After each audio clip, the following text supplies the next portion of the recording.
Welcome to The Explainer. You know, we're always looking at how people are making a full-time income online, and one of the biggest trends is making it big on YouTube without ever, and I mean ever, showing your face. So today, we're diving into this whole world of YouTube automation.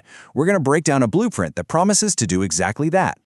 Seriously, what if you could build a really successful YouTube channel? I'm talking thousands of subscribers, a steady income, all without turning on a camera? It sounds a little too good to be true, doesn't it? But, well, it's not. It's actually a massive trend, and it is taking the internet by storm right now. You know, I was pretty skeptical at first, but I went through this huge, 6-hour course on this exact topic, and honestly, I was blown away by the potential. The person who made it claims that anyone, even a complete beginner, can start pulling in $500 to $1,000 a month and do it within just a few months. So, what's the secret sauce here?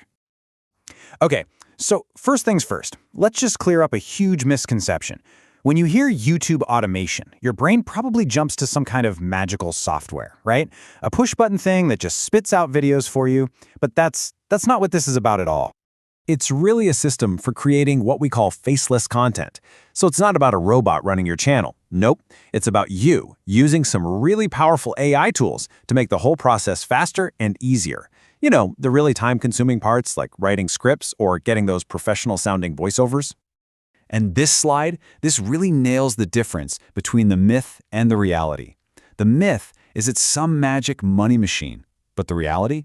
It's a strategic business model. It takes real work, real dedication. Think of it more like a workflow, not a wish.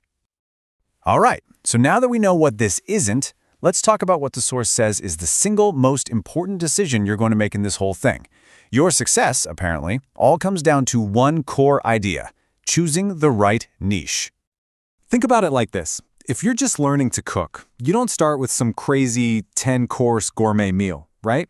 No, you start simple. You perfect the grilled cheese sandwich. Well, the exact same idea applies here.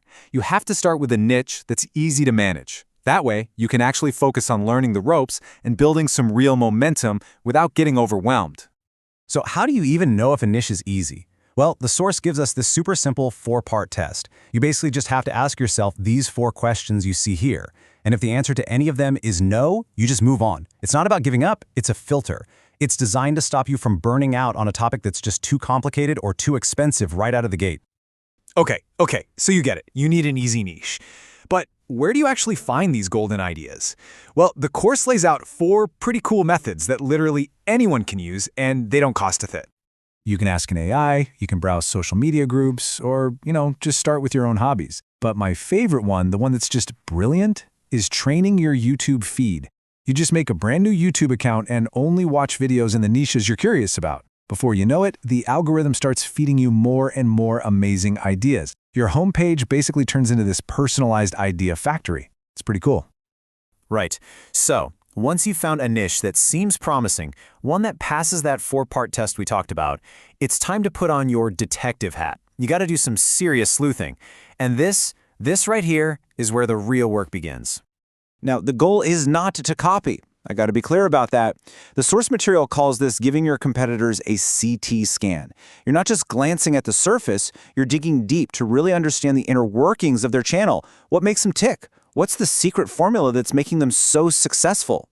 So let's say you're looking at a channel in the meditation music niche. You'd study their thumbnails, and maybe you'd notice they all use this common color palette, lots of blues and purples. You listen to their scripts, or in this case their music, and you'd notice a certain vibe. You'd see they all use slow, peaceful visuals. Every single little detail is a clue that helps you crack the code of what works. I mean, have you ever seen a thumbnail with a title like this? It's a classic move in these story-based channels, and it works so well. This long, super intriguing sentence, it creates what's called a curiosity gap. It makes you need to click just to find out what happens next. It's a very deliberate, repeatable strategy, and you'd only spot it by doing this kind of deep analysis. Okay, so you've done your research, you've picked a niche, you've analyzed the competition. Now for the big question, the money. How do you actually turn all this work into a real, steady income? As you can see, this is no get-rich-quick scheme. The course is super clear about this. It takes time, it takes dedication.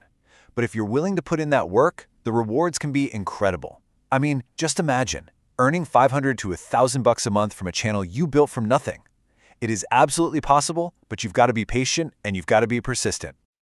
At the end of the day, this whole method, it isn't about finding some magic wand that's going to make you rich overnight. It's about building a solid foundation, brick by brick, until you have this thriving online business. It's about being a smart, strategic creator who really understands the game and knows how to play it to win. So, what do you think? Is this the future of creating content online? Is the era of the big personality vlogger maybe winding down? Are we heading into a new age of faceless, totally data-driven content? I'd love to know what you think.